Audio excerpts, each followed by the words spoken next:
Hi, I'm psychology professor Bruce Hinrichs, and in this video, we're going to learn about the theory of Jean Piaget, the theory of cognitive development. Super interesting and super important.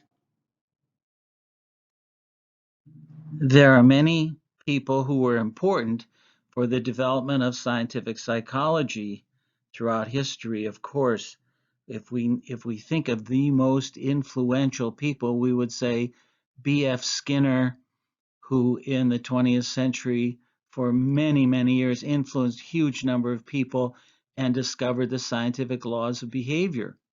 Secondly, Sigmund Freud, who very early, before Skinner, influenced thinking about psychology, especially the unconscious and mental disorders.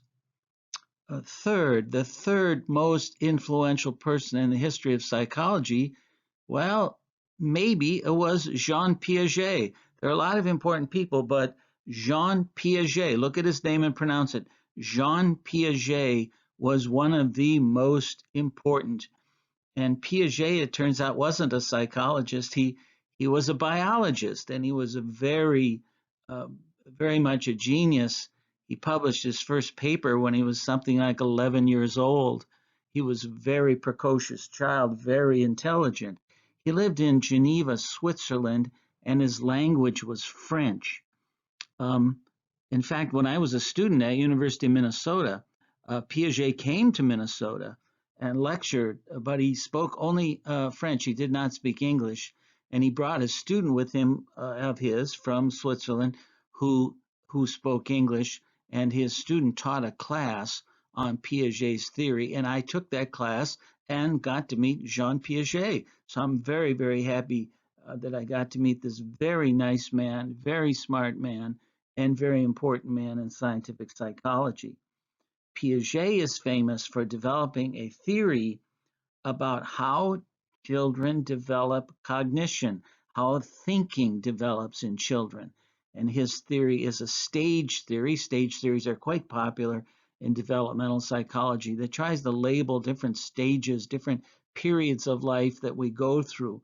And so we're going to learn a little bit here about Jean Piaget's cognitive development theory. Piaget was interested in finding out how children think. And so he would create situations, little problems to be solved, and he would ask children to solve them. Even with infants, he would create little situations to see how infants reacted mentally or cognitively. And then he would create a theory out of this of how thinking develops throughout our lifespan. And so Piaget's theory has become the most popular theory in developmental psychology, although more recent psychologists have discovered that it's not completely correct. He gives us a framework for thinking about how cognition develops. So we need to learn a little bit about that. Here's some pictures of Jean Piaget and a quote from him. Here in this slide, we'll start with a summary of Piaget's stages. There's only 4 stages, although these get broken down into sub-stages, but we're not going to deal with that. And then on the future slides, I will show you each stage individually and talk about each stage, and then we'll end with another summary. So here's the summary of the 4 stages. The first stage is sensory motor, which includes infants, although the age ranges that I'm giving here are not firm because it's different for each child. Every child kind of goes at their own rate, but sensory motor stage is for infants up to about 1.5 or 2 years old. It's called sensory and motor. Sensory means seeing, hearing, touching, and so on, and motor means body movement. So babies, of course, are all about sensing the world and moving in the world. The problem with the sensory motor stage is the infant does not understand that objects are permanent and that they exist, that mommy and daddy and objects exist outside of the senses. So for a baby, seeing it makes it exist, but you close your eyes. I mean, that's why peekaboo is so fun, close your eyes and everything's gone, and then you open your eyes and they're there again. Yay! So rarely do adults have a peekaboo party because we understand when we close our eyes that things are still there. This is called mental representation and develops gradually throughout infancy until it reaches completion around 1.5 or 2 years old. And then the child is called pre-operational. That's the second stage. Operations refers to mental operations, like being able to do things in your head, like mentally represent. So pre-operational, easy to remember, pre-operational, preschool. Preschool kids, pre-operational. And so these are kids up to about age 5 or 6 or 7. They have mental representation. They can like take a rock and pretend that it's a race car. But the problem these kids have, preschool kids, is they have difficulty taking another person's perspective. They are what we call egocentric. That means centered on the self. They can't really see somebody else's perspective. So they see everything from their point of view. If they hit somebody and you say, don't do that, it hurts, they don't get that. Well, it doesn't hurt. It doesn't hurt me at all, because they see only their perspective. When you look at preschool kids talking to each other, they don't really communicate in a reciprocal way because they're each seeing it from their point of view. Hi, Jimmy, I went to the zoo today. Hi, well, I was riding on the swings. Oh, I saw a giraffe. Yeah, I fell off the swing and hit my knee, and so on. They're egocentric. This means they center on themselves, not selfish. That's different. They can't see other people's perspectives. It's difficult for them to see outside their own perspective. And then secondly, the pre-operational child, the preschool child, has no logic. So everything is sort of imaginary and fantasy. They're very bad at using logic. It isn't until about 5 or 6 or 7 that they start to think logically about the world. And when they start to think logically, this is called concrete operations. Concrete operations. So they can do mental operations, but only in the concrete world, not abstract. So this is elementary school kids up to about age 11 or 12. They can think operationally, they can do logic, but they have trouble with abstract thinking. And finally, abstract thinking develops around age 11 or 12. That is then called the formal operational period. And this means the beginning of thinking hypothetically and scientifically. And I'll show you some of this on the next slides. So this slide just shows a summary of the 4 stages: sensory motor for infants, pre-operational for preschool kids, concrete operational for elementary school kids, and formal operational for adolescents and adults. All right, the first of Piaget's 4 stages is called the sensory motor period. And notice I've spelled it differently on this slide than the other slide to show you that sometimes it's spelled differently. In this case, sensory and then a hyphen and then motor. This is the stage of infants who are focused on sensing the world. So it's called sensory, and movement, developing their body coordination. So that's the motor part. The biggest problem here is the absence of what is called object permanence. That is the mental idea that objects exist outside of your sensing them. So if you close your eyes, close your ears, have no sensory contact with an object, you can still mentally conceive of it existing. Babies have trouble with that. They have what we call an absence of object permanence. We might say if it's out of sight, it's out of mind. If they don't see it, they don't think about it. So Piaget did a lot of experiments on this, showing that if you have a toy that the baby wants and you hide it under a blanket, they forget all about it. They can't find it. And this develops gradually over the first about 1.5 or 2 years of age. And Piaget even breaks down the sensory motor period into 6 sub-stages, but we're not going to learn those in this class. You can take a course on developmental psychology and learn the sub-stages if you want. Okay, that's the sensory motor period. The second of Piaget's stages is called pre-operational. It means before operational. Operational means like using logic, mental operations. So this is preschool kids up to 5 or 6 or 7 years old. These kids are very egocentric. They see the world from their point of view. They have trouble seeing from a different point of view. They're also very illogical. They do not use logic. So they believe in fantasy and all kinds of illogical things. And also they are only able to focus really on one thing at a time. Now, the main thing that Piaget studied with these preschool kids are called conservation problems. So in the next slide, I'm going to show you what this refers to. Conservation is a Piaget term that means the mental ability to understand that things stay the same. They're conserved. Conserved means to stay the same.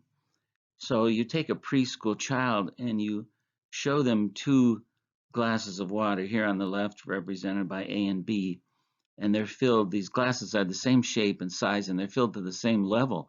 And you ask the child which one has more water, A or B, and they look at the level and they say they're the same. Then you take the glass B and you pour the water into glass C. So look on the right there, glass C is narrower and taller. And so the level, of course, is higher. And the child looks at it now and says, wow, uh, glass C has more water, and it isn't just a mistake in the use of the word more, because if it's a drink they want, and you ask them which one they prefer, they're going to say, I want C. I want glass C because that's got more in it. This is a conservation task. Conservation means the ability to understand that things stay the same, even if they change in their form or their shape, it's still the same amount. And preschool children have great difficulty with this. Here is another conservation problem. We show a child at the top, row A and row B of tokens or discs or coins, and we say, which one has more, row A or row B, or are they both the same? And the preschool child says, yeah, they're the same. Then we rearrange them so they look like the bottom, row A and row B. Now which one has more? Well, wow, B has more. Okay, count how many are in row A. 1, 2, 3, 4, 5. Okay, count how many are in row B. 1, 2, 3, 4, 5. Okay, how many are in row A? 5. How many are in row B? 5. Which one has more? Row B. Wow, row B has a lot more. Wow, it's way over there. So even though they can count, they have mental representation. They can do counting, but they don't understand that the number 5, for example, stays the same. 5 can't be different in one case than another case. They don't quite get that idea yet. And it takes a few years for preschool kids to figure that out. And they go through this conservation of liquid, conservation of number, conservation of size, conservation of volume, and so on. And it takes them until they're age 10 or 11 or 12 or so before they finally get the idea that changing the form or the way it looks doesn't change the amount. So this is a good example of what is called a mental operation. Conservation is a mental operation. And preschool kids are called pre-operational because they don't get these mental operations. They can't solve them. They're not logical. Starting around age 6 or 7, children are said to be in the concrete operations period or concrete operational. Operations are mental operations, so that means kids starting around 6 or 7 are starting to be able to do these mental operations like logic, solving problems using logic, but they're limited to what is concrete or very easy to imagine. They have difficulty with abstract, hypothetical kind of problems. So this is the concrete operational period, which is kind of elementary school kids before they go on to middle school or high school. They're able to think logically about the concrete world, the physical world, but have difficulty thinking in the abstract. I'll show you an example of that in the next slide. In the concrete operational period, children from about 6 or 7 years old up to about 11 or 12, these kids can do logical thinking if it's about concrete world, the physical world. So let's take an example of that. Here's a problem that involves what is called transitivity. we have a red circle, and we tell a child the red circle is smaller than the green circle, okay? And then also the green circle is smaller than a blue circle. So I want you to figure out, now they do this without looking, I'm just showing you pictures of these circles, but I would take a child of say 8 years old and say there's a red circle that's smaller than a green circle, and the green circle is smaller than a blue circle. So what is the relationship between the red circle and the blue circle? That is one smaller than the other? Is one bigger? Or are they the same? How do they relate? Now, children who are preschool, say 2 or 3 or 4 years old, cannot solve this problem because it involves a logical thinking of what we call a mental operation. But children after age 5 or 6 or 7, they become able to solve these kind of problems. They can think logically. Okay, there's a red circle smaller than a green circle. There's a green circle smaller than a blue circle. Therefore, the red circle must be smaller than the blue circle. It has to be. Okay, I get that. Now, if you make the problem abstract, then children of this age, these elementary school children, can't solve it. So if we make it very, very extremely hypothetical, on the planet Trafalgar, there are Punjabs that are smaller than Schmergels, and Schmergels are smaller than tildes. So what is the relationship between the Punjab and the tilde? And kids of this age say, I don't know what you're talking about. I mean, I don't think there are such things. And then I say, no, there aren't. I'm just imagining it. Well, then you can imagine any size. How can you know what size they are? You're just imagining it. It's not real. So these kids have trouble using logic in the abstract and the hypothetical, which of course is necessary for good reasoning and good logical thinking about especially science, thinking in the abstract. So the concrete operational period children are good at logic if it's concrete, but not when it's abstract. Finally, the last of Piaget's stages is called the formal operational period. And this begins in adolescence, 11, 12, 13 years old, and then goes beyond that, so it goes into adulthood. And this means formal operational means the child can think about operations, can do mental operations based on their form, not just on the concreteness of it, but they understand the form of a logical problem. That means they can think in the abstract, they can think hypothetically, they can do scientific reasoning. Now, studies in the US have shown that only about 50% of adults reach this stage. So apparently this is a difficult stage to reach. Piaget says it normally begins around age 11 or 12 when children start to develop this ability to think in the abstract. But research shows that many, many people never ever make it into this kind of reasoning. I'll show you an abstract problem, abstract thinking sort of problem in the next slide. Here's an example of a problem that would involve some sort of abstract thinking.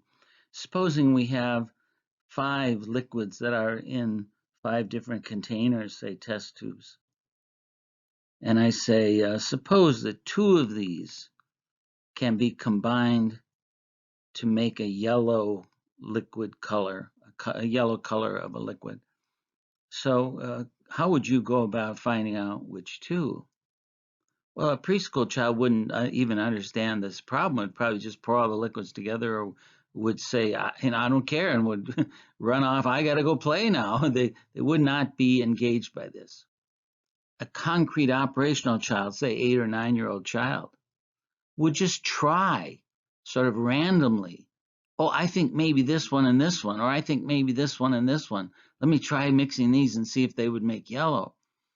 Well, we might say, yeah, this is all imaginary. We don't actually have the colors here to try, the liquids. We don't have the test tubes.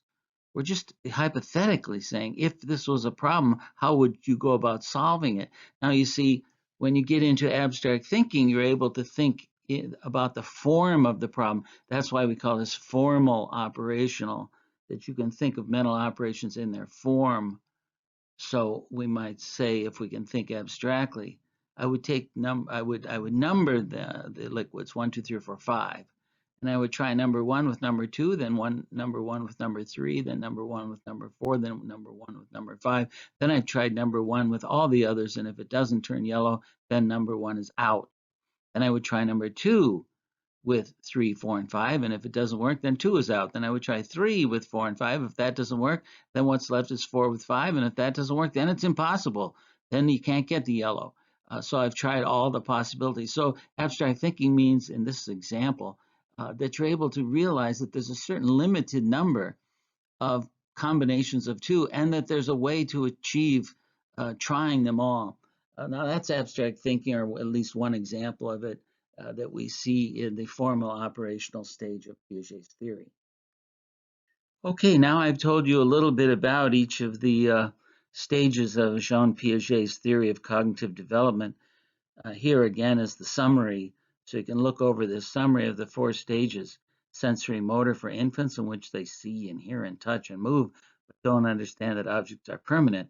The pre-operational stage for preschool children who can imagine, they can represent objects in their mind, but they're egocentric. They can only see their point of view, and they do not use logic yet.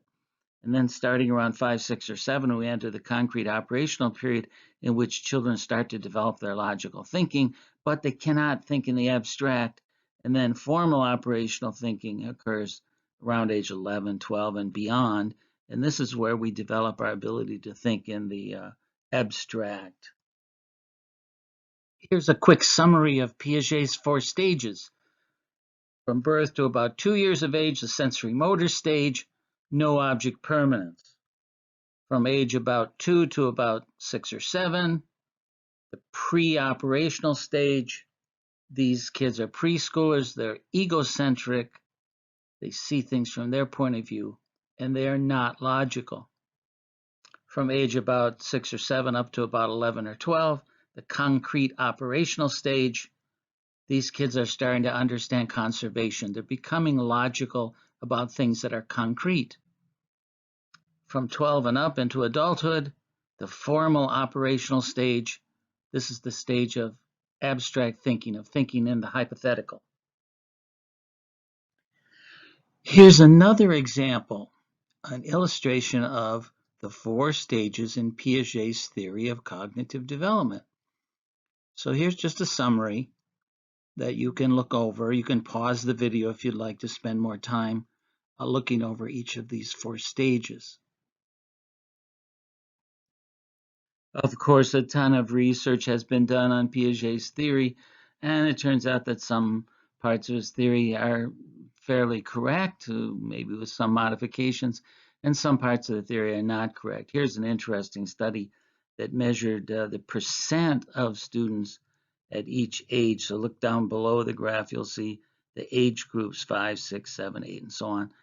And then on the y-axis on the left, the horizontal axis, the horizontal axis is age. The vertical axis is the percent of children who fall into these stages. So pre-operational is blue. So you see how pre-operational is very, very common in 5-year-olds, but then becomes less and less and less and less. And by the time you get to 14, almost nobody is still pre-operational. And then concrete operational in the orange and pink for more mature concrete, and then formal is in the light blue, which you see starts to come out age 13, 14. You have a few. Actually, in adulthood, as I told you, only about half the people are in formal operational period, so apparently that's very difficult to reach. So, okay, yes, this is just showing there is some support for Piaget's theory, the idea of stages, although it's not 100% been verified in research. Okay, did you enjoy that?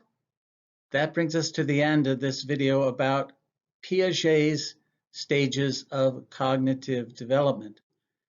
Be sure to check out some of my other videos. I've listed the links here. Bye.